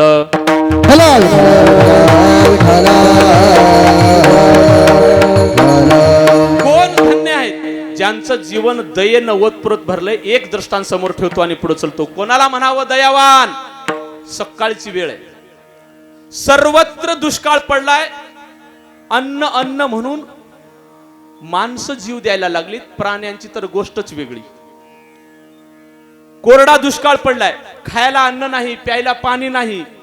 पाण्याला लोक तरसायली, अन्नाला लोक तरसायली. पंढरपुरापासून 8 मैलांवर दामाजी पंत नावाचे, मंगळवेढ्याला दामाजी पंत नावाचे विठ्ठल भक्त राहत होते. ऐका, दया कशाला म्हणावी? आपणही दयावान आहोत, पण आपली दया मर्यादित आहे. स्वतःचं मूल रडालं की आपल्या अंतकरणात कळवळा येतो मुलापुरता. नाथ बाबा जेव्हा गंगा स्नानाला जात होते, रखरखत ऊन आणि एका बाळाच्या रडण्याचा आवाज त्यांच्या कानावर आला. पाहिलं एक कोणीतरी मुलगा, अंगात कपडे नाहीत, उन्हामध्ये त्या वाळवंटामध्ये पाय पोळायलेत म्हणून रडत बसलाय. नाथ बाबा धावत गेले, त्या मुलाला उचलून कडेवर घेतलं. इकडं तिकडं बघितलं, कोणी दिसेना. नाथ बाबा त्या लेकराला घेऊन घरी आले, त्याला छान अंघोळ घातली, स्वतःच्या मुलाचे कपडे त्या बाळाच्या अंगात घातले आणि स्वतःचा मुलगा आणि त्या मुलाला खेळतं केलं. दोघं खेळू लागले. खेळताना बघितलं आपल्या मुलाच्या अंगावर भरपूर दागिने आहेत आणि जे मूल आपण वाळवंटातून आणलंय त्याच्या अंगावर काहीच नाही. आपल्या मुलाच्या अंगावर जेवढे दागिने होते तेवढेच दागिने कपाटातून काढले आणि त्या बाळाच्या अंगावर टाकले. दया धर्म का मूल है. थोड्या वेळानं त्या आईला कळालं आपलं बाळ दिसत नाही. धावत धावत आली. एका बाईनं सांगितलं तुमचं मूल नाथ बाबांच्या कडेवर दिसलं. ती माऊली धावत आली, माझं बाळ कुठं आहे? नाथ बाबांनी बाळ दिलं, हे घ्या म्हणले. तर ती माऊली म्हणते हे माझं बाळ आहे. कारण तिला आश्चर्य वाटलं, कारण नाथ बाबांनी स्वतःच्या मुलाचे कपडे त्या लेकराला दिले होते आणि अंगभर दागिने दिले होते. आपणही दया दाखवतो, पण आपल्या लेकरापुरती, पण इतरांप्रती दया दाखवणारे खरे धन्य. विठ्ठल कोरडा ठाक दुष्काळ पडलाय, सर्वत्र माणसं पाणी पाणी अन्न अन्न म्हणून रडू लागले. अशा अवस्थेमध्ये मंगळवेढ्याच्या ठिकाणी सकाळच्या 8:30 पावणे 9 वाजता एक बाबा, खांद्यावर पताका आहे, काखेमध्ये झोळी आहे आणि मंगळवेढ्याकडून पंढरपुराकडे निघालेत. जाता जाता त्यांचं गोड भजन सुरू आहे. अंगात पोटामध्ये काहीच नाही, हाल झाली, तब्येत अत्यंत कर्कश झाली आणि अशा या अवस्थेमध्ये बाबा भजन करत निघालेत. काय भजन चाललंय बाबाचं ऐका. इंद्रायणी का जल भी बोले जय ज्ञानेश्वर माऊली. इंद्रायणी का जल भी बोले जय ज्ञानेश्वर माऊली. हातावर पलीकडचे काय मावल्याला पूर्ण बाळा हातवर दे बेटा.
कधीच घेतले महाराज 90%. अस्थेची या महापुरी रिघताती कोटीवरी परी प्राप्तीची या पहिलं तिरी विपाईला रिगे. अरे साध्याच्या प्राप्तीकरिता सगळेच जण रणांगणामध्ये उतरलेत, पण सगळ्यांच्याच गळ्यामध्ये विजयाची माळ पडत नाही. फार मोजकी असतात महाराज. शेवटपर्यंत टाळ्या वाजवणारे विठ्ठल.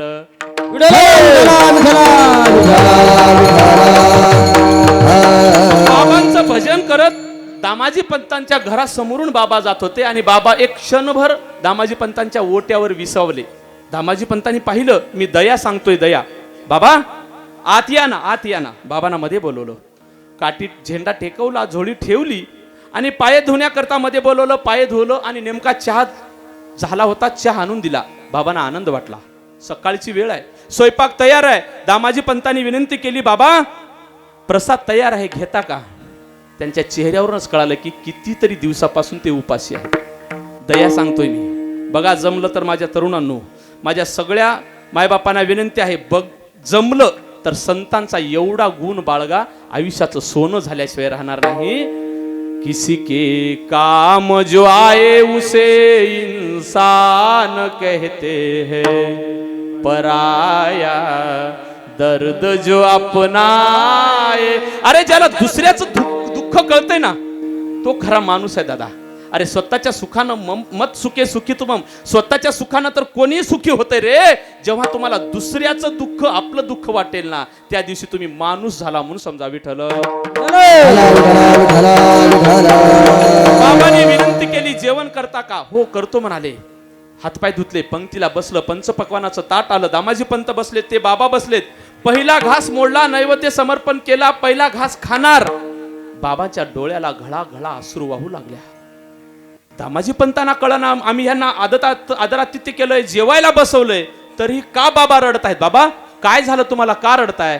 बाबांनी सांगितलं, खरं सांगू का, माझ्या समोर पंचपक्वानाचं एवढं सुंदर अन्नाचं ताट आहे, पण एक सांगू का, माझी मुलं, माझी बायको आणि माझी आई मागच्या 5-6 दिवसापासून उपाशी आहे. त्यांच्या पोटात अन्नाचा कण नाही, म्हणून मला जेवायला जात नाही. घरच्या करत्या माणसाच्या वेदना त्यालाच कळतात, जावे त्याच्या वंशात तेव्हा कळे. माझ्या बाप तरुणांना विनंती आहे, तुम्हाला तुमचा बाप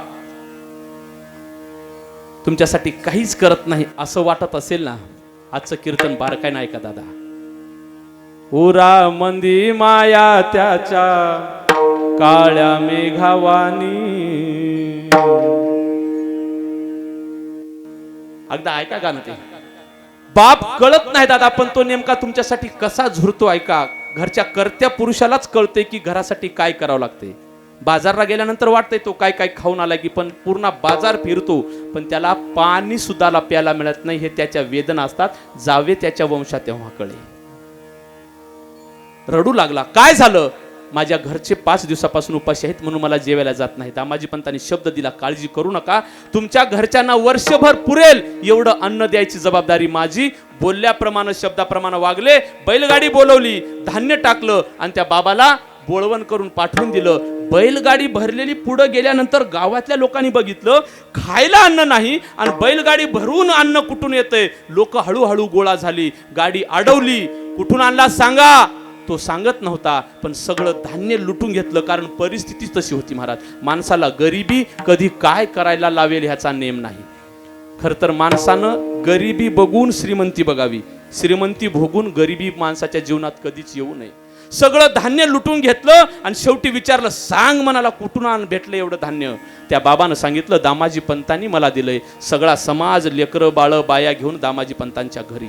दामाजी पंत, तुम्ही त्या पाहुण्या माणसाला बैलगाडी भरून धान्य दिलात, आमची परिस्थिती तशीच आहे, आमचे लेकरं बाळ उपाशी आहेत, आम्हालाही सुद्धा काही देता आलं तर बघा.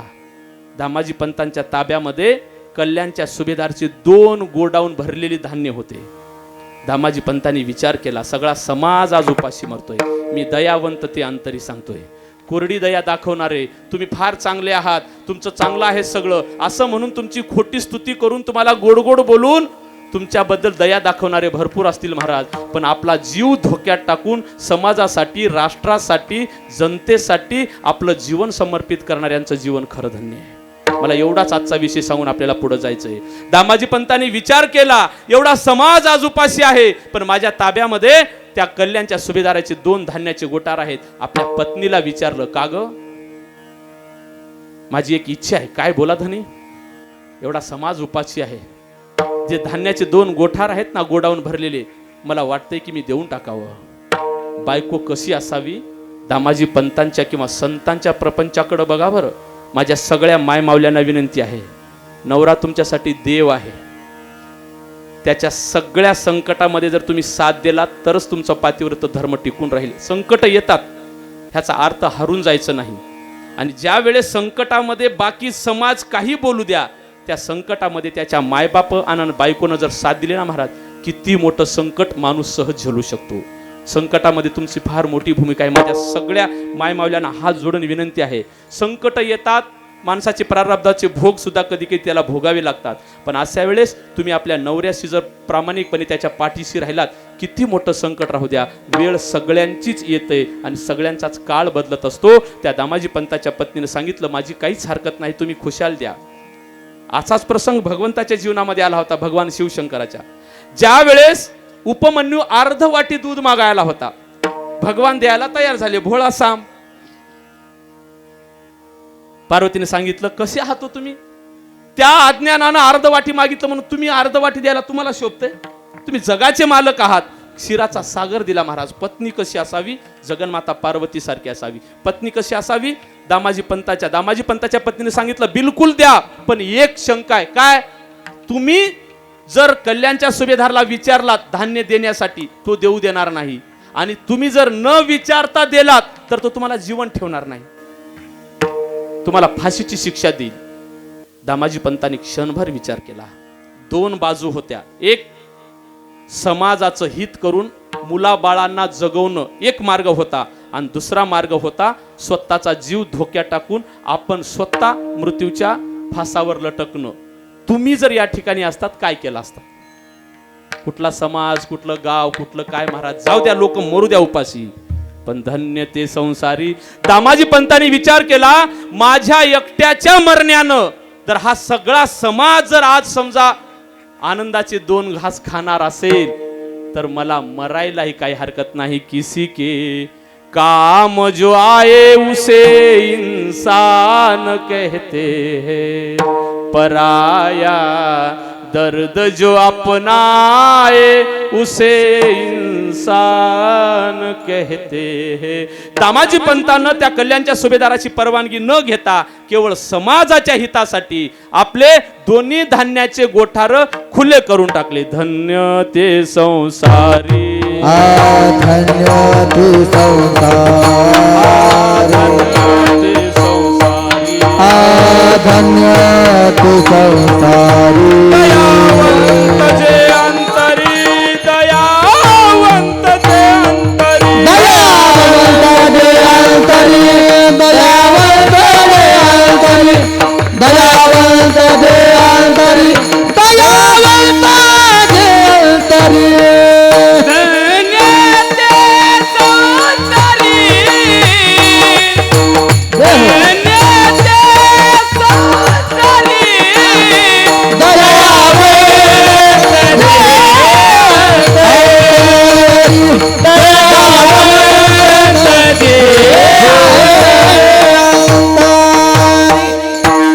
त्यांचं जीवन धन्य आहे. कोणाचं?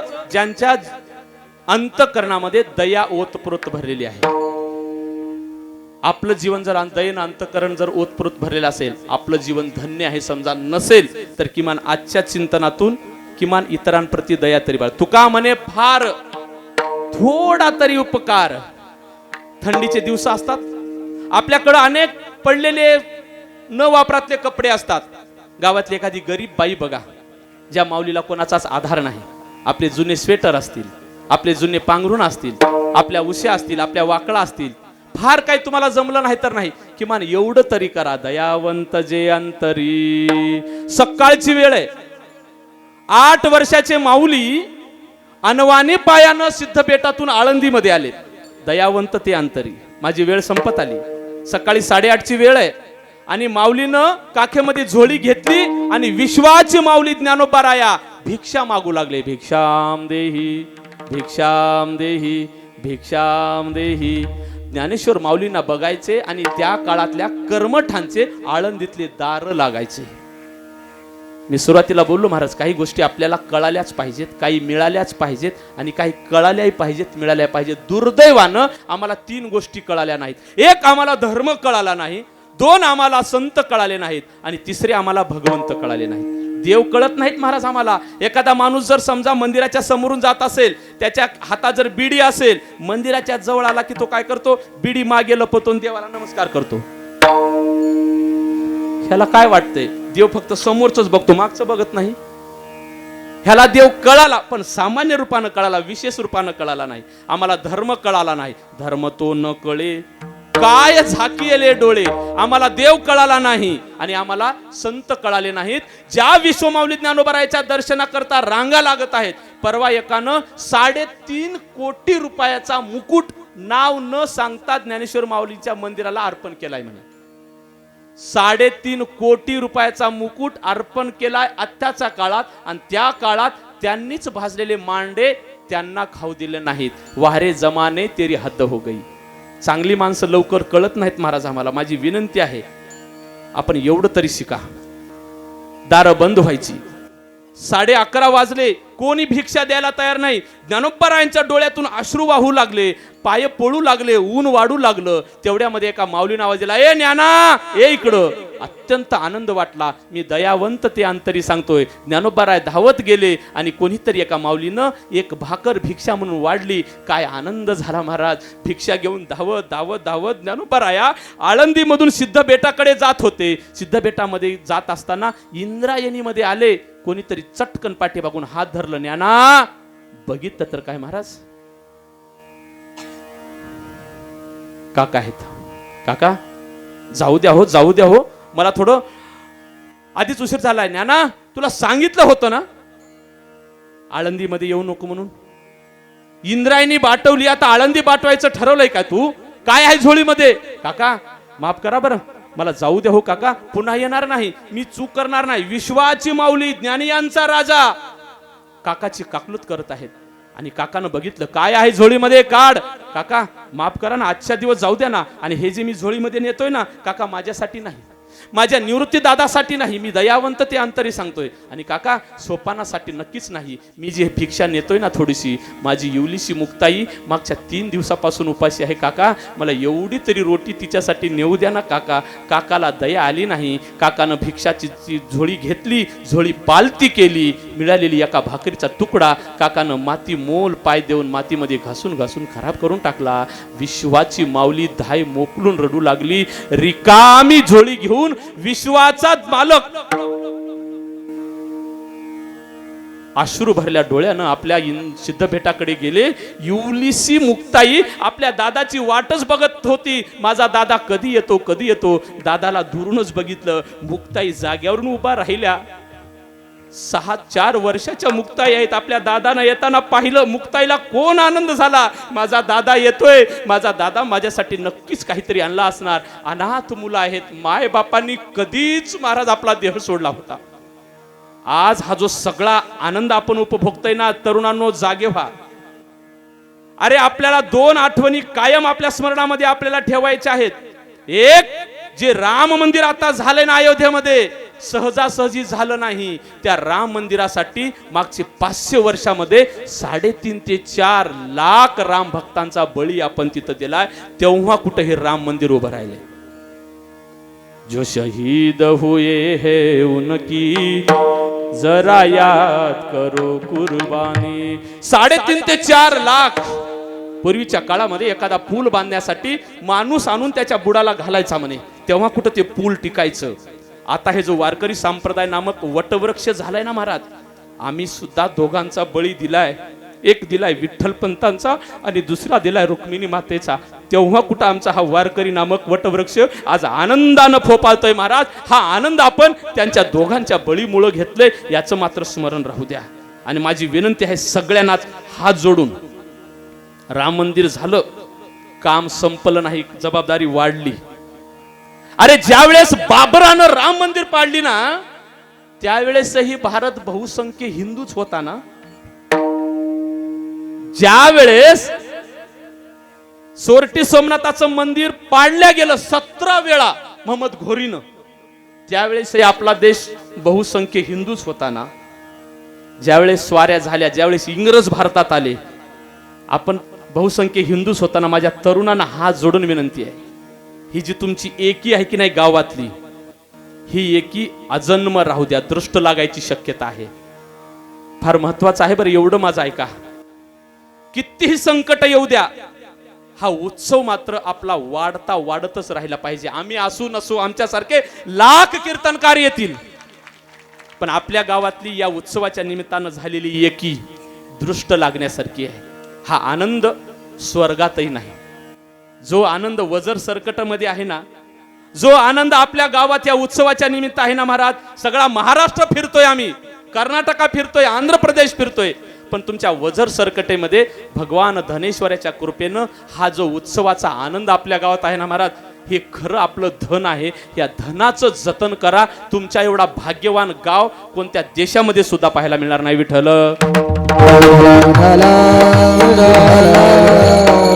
मुक्ताईनं पाहिलं, आपला दादा येतोय, मुक्ताईला आनंद झाला. मुक्ताई जाग्यावर उठून बसली आणि ज्यावेळेस मायबापानं टाकून दिलं, पावसानं झोडपलं आणि राजानं रागवलं, कोणाला सांगावं दादा?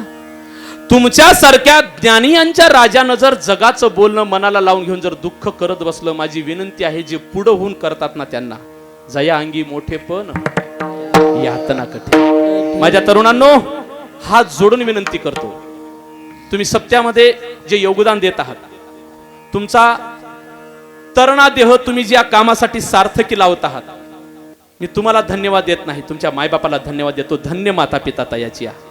ज्या ज्या माईचं लेकरू या सप्त्यामध्ये जेवायला वाढतंय, सतरंजा उचलतंय, इथं सेवा देतंय ना, माय तुझी कूस पवित्र झाली. फार भाग्यवान आहात तुम्ही, तुमचं लेकरू इथं झटतंय. पण इथं काम करत असताना जर एखादा कोणी मोठा माणूस तुम्हाला बोलला, वाईट वाटून घेऊ नका. त्यांचा अधिकार असतो, ते तुमच्या हितासाठीच बोलतात. फार महत्वाचा विषय बोलून जातो, माझा वेळ संपली.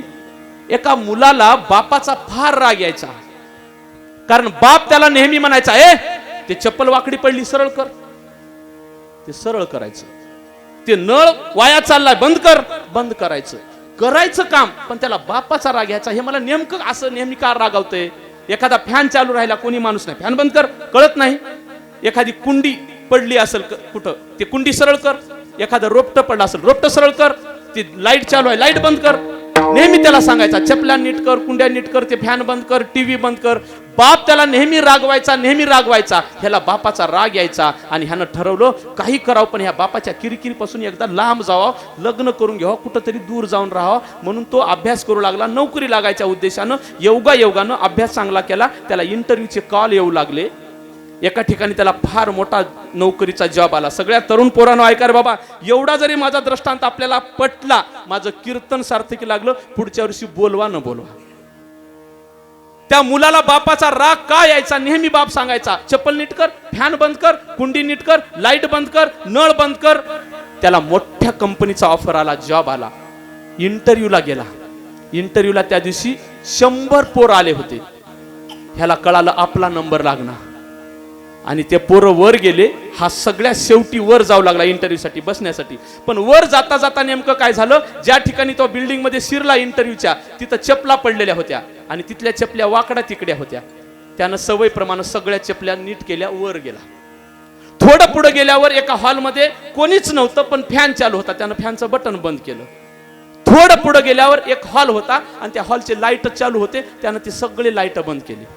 थोडं पुढे गेला, एका ठिकाणी कुंडी खाली पडली होती, ती कुंडी नीट केली, ती माती भरली. थोडं पुढे गेला, त्या ठिकाणी एक टीव्ही हॉलमध्ये तसाच चालू होता, टीव्हीचं बटन बंद केलं आणि गेला, इंटरव्ह्यूला गेला.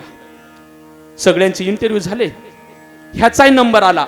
हा जेव्हा मध्ये गेला, त्या सगळ्या तिथल्या 7-8 ज्या इंटरव्ह्यू घेणाऱ्या अधिकाऱ्यानं त्याला मध्ये आल्यानंतर सांगितलं, हे घे म्हणले तुझं जॉईनिंग लेटर. डायरेक्ट त्याला नोकरीचा आदेशच दिला. त्याला आश्चर्य वाटलं, माझी इंटरव्ह्यू घेतली नाही, मला प्रश्न विचारले नाही, तरी मला डायरेक्ट नोकरी दिली. कसं काय? त्या अधिकाऱ्याने सांगितलं, बाळा तुला काय वाटतंय, आम्ही जरी तुला प्रश्न विचारलो नसेल, आम्ही तुझी इंटरव्ह्यू कधीच घेतली. आमच्या सगळ्या बिल्डिंग मध्ये सीसीटीव्ही कॅमेरे आहेत. ज्यावेळेस तू एंट्री केलास ना, तू तिथल्या सगळ्या चपला अस्ताव्यस्त पडलेल्या नीट केलास. ज्यावेळेस तू पुढे आलास, हॉलमध्ये फॅन चालू होता, कोणीच नव्हतं, तू तिथलं फॅनचं बटन बंद केलास. ज्यावेळेस तू पुढे आलास, हॉलचे लाईट चालू होते, तिथले लाईट तू अनावश्यक असणारे लाईट बटन बंद करून वीज वाचवलास. पुढे आलास, कुंडी आडी पडली होती, कुंडी सरळ केलास. टीव्ही अनावश्यक चालू होता, टीव्हीचं बटन बंद करून तू वीज वाचवलास. आणि प्रामाणिकपणे सांगू का, आम्हाला आमच्या कंपनीचा हित करणारा माणूस पाहिजे होता. प्रश्न उत्तर विचारायची गरज नाही. तुला नोकरी लागली, उद्यापासून पगार घ्यायला, नोकरी करायला ये, म्हणून आम्ही तुला आदेश दिला. मुलांना आदेश घेतला महाराज. सैरभैर झाला, मुलाला कळलं आपण काय करावं. धावत गेलं लेकरू घरी. त्याचा बापू अंगणामध्ये त्याची वाट बघतच थांबला होता, माझा मुलगा कधी येतोय म्हणून. मुलगा धावत गेला, बापाच्या गळ्याला पडून बिलगून रडू लागला. बापाला वाटलं आजही माझ्या मुलाचं काम झालं नाही. बाळ्या रडू नको रे, नाही नोकरी लागले तर काय होते, मी आहे ना, मी असेपर्यंत काळजी करू नको. बाळ्यानं सांगितलं, बाबा असं नाही हो, मला नोकरी लागली बाबा, पण खरं सांगू का, नोकरी मला माझ्या शिकण्यानं लागली नाही, तर तुम्ही केलेल्या संस्कारानं नोकरी लागली. ज्या मुलाला बाप कळेल ना महाराज, त्याचं जीवन धन्य झालं. मुक्ताईनं सांगितलं, तुम्ही पुढे आहात ना देवा, समाज तुम्हाला बोलतोय, अरे ज्याच्या अंगी मोठेपण आहे, ज्याला काही करायची भगवंतानं संधी दिली, लोक त्यालाच बोलतात. या गावातल्या सगळ्या पुढाऱ्यांना माझी नम्र विनंती आहे, तुम्ही पुढे होऊन काय करत असाल ना, लोक तर नक्कीच बोलणारे आहेत महाराज. तुम्ही कसंही वागा, लोक बोलणारे आहेत. जसं ज्ञानोबारायांनी समाजाचं ऐकलं नाही, त्याच ज्ञानोबारायांनी विश्वाला पावन करणारी ज्ञानेश्वरी सारखी पवित्र रचना लिहिली, ग्रंथ केला, आणि तो ग्रंथ आपल्या गुरुला समर्पित केला. आणि गुरुना सांगितलं, देवा निवृत्तीनाथा, माझा हा ग्रंथ तुम्ही स्वीकारा. निवृत्तीनाथांनी बघितलं, ज्ञानोबा काय उपकार रे तुझे या जगावर, तुझं वय काय ज्ञाना.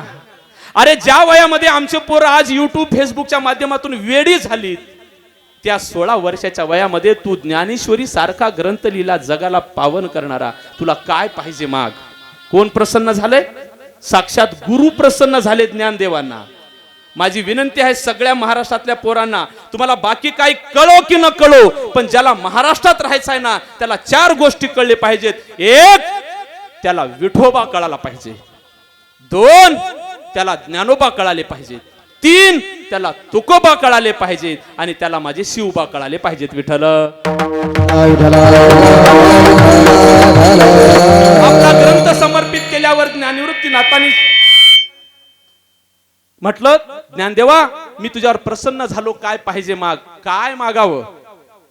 ज्ञानदेवानं काय मागितलं? ज्या लोकांनी ह्यांचेच मांडे खाऊ दिले नाहीत, भिक्षा मागितलेली घरापर्यंत जाऊ दिले नाही, त्याच समाजाप्रती ज्ञानरावांनी मागितलं, जे खळांची व्यंकटी सांडो, तया सत्कर्मी रथी वाडो, भूता परस्परे जडो मैत्र जीवांचे, दुरितांचे तिमिर जाओ,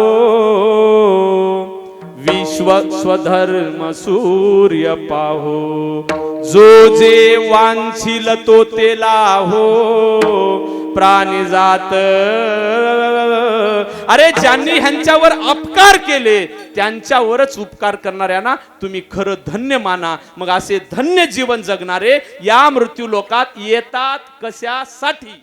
येथे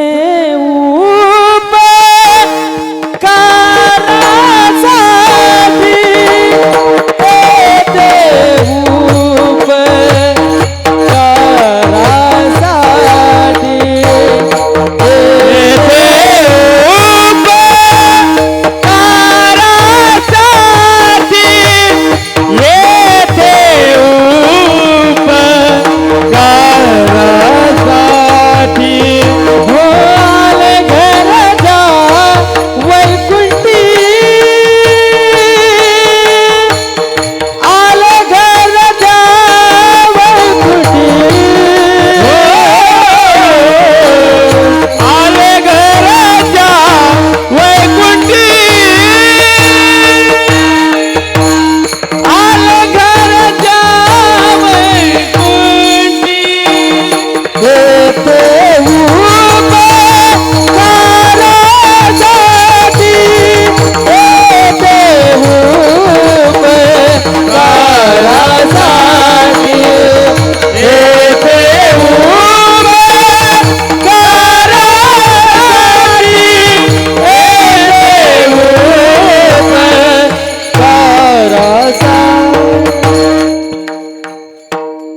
ज्यांचं अंतकरण दयेनं ओतप्रोत भरले आहे अशी महात्मे या मृत्यू लोकात येतात कशा करता?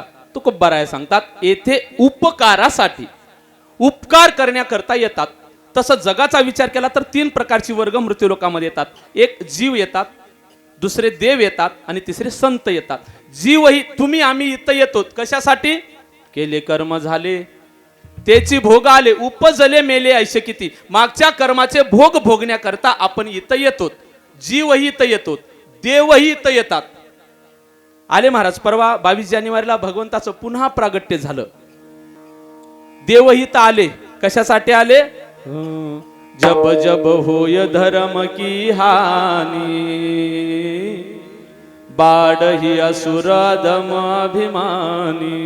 तब तब प्रभू धरी विविध शरीरा. ज्या ज्या वेळेस समाजाला धर्माला ग्लानी लागते भगवंत त्या काळी अवताराला येतात. परित्राणाय साधूनाम विनाशायच दुष्कृताम धर्म संस्थापनार्थाय संभवामी युगे युगे. या विश्वामध्ये भगवंत त्या करता येतात. आपण मागे म्हणायचोत महाराज, काय म्हणायचोत?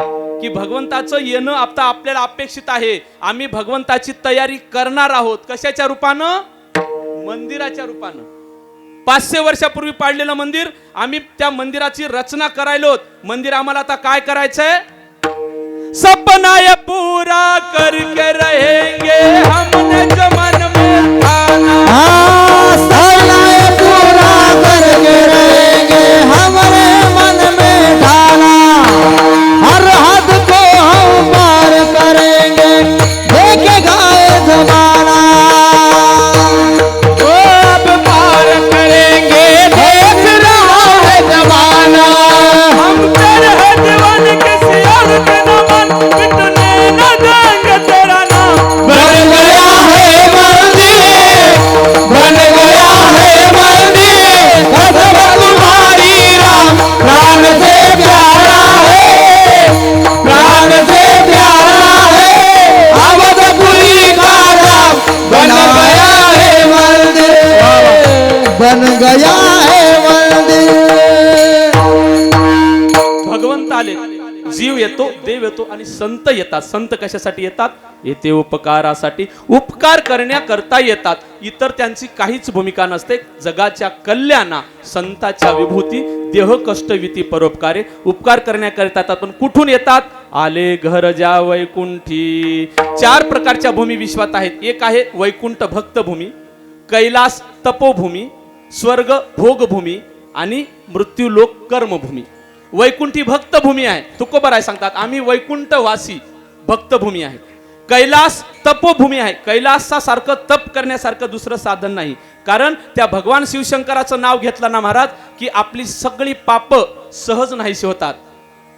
एका जनार्दनी शिव निवारी कळी काळाचा भेव. पण त्या भगवान शिवशंकराचं नामस्मरण कसं करायचं? दिल में तू शिव नाम की रे, दिल में तू शिव नाम की जरा ज्योति जला के देख. आएंगे भोले बाबा जरा दिल से बुला के देख. आएगा भोले बाबा जरा दिल से बुला के देख. कैलास तपोभूमी, स्वर्ग भोगभूमी आणि मृत्यूलोक कर्मभूमी आहे. येथे उपकारासाठी आले ज्या घर ज्या वैकुंठी. पण इथं नेमकं काय करतात? लटिके वचन नाही. नाही शब्द दोन्हीकडे लावा. लटिके वचन नाही देही उदासीन किंवा लटिके वचन नाही देही उदासीन. संत येतात, शूर येतात, पण आपल्या देहाकडं उदासीन वृत्तीनं बघतात. एक आसक्त वृत्तीनं, दुसरा विरक्त भक्तीनं आणि तिसरा उदास वृत्तीनं. भक्त ऐसे जाना जे देही उदास. ज्यावेळेस स्वराज्यावर संकट आलं, छत्रपतींना वाटलं असलं तर एखादा सैनिक पाठवले असते अफजलाच्या भेटीला, पण स्वतः गेले महाराज. भक्त ऐसे जाना म्हणून लटिके वचन नाही देई उदासीन. विठोबा कुमाई हरि हरि हरि कुमार कुमार कुमार कुमार कुमार कुमार कुमार कुमार कुमार कुमार पूर्ण हात हात वर करा, संपलं आपलं कीर्तन. पूर्ण पूर्ण अगदी स्वतःचे असतील सरळ करा, सासरवाड्याचे असतील अर्धवट करा. म्हाताऱ्या तुमच्या वयोवृद्ध माणसांना आग्रह नाही बरं, तुम्हाला जेवढे जेवढे पूर्ण सरळ हात. तुले हरी का नाम विठ्ठल पांडुरंगा.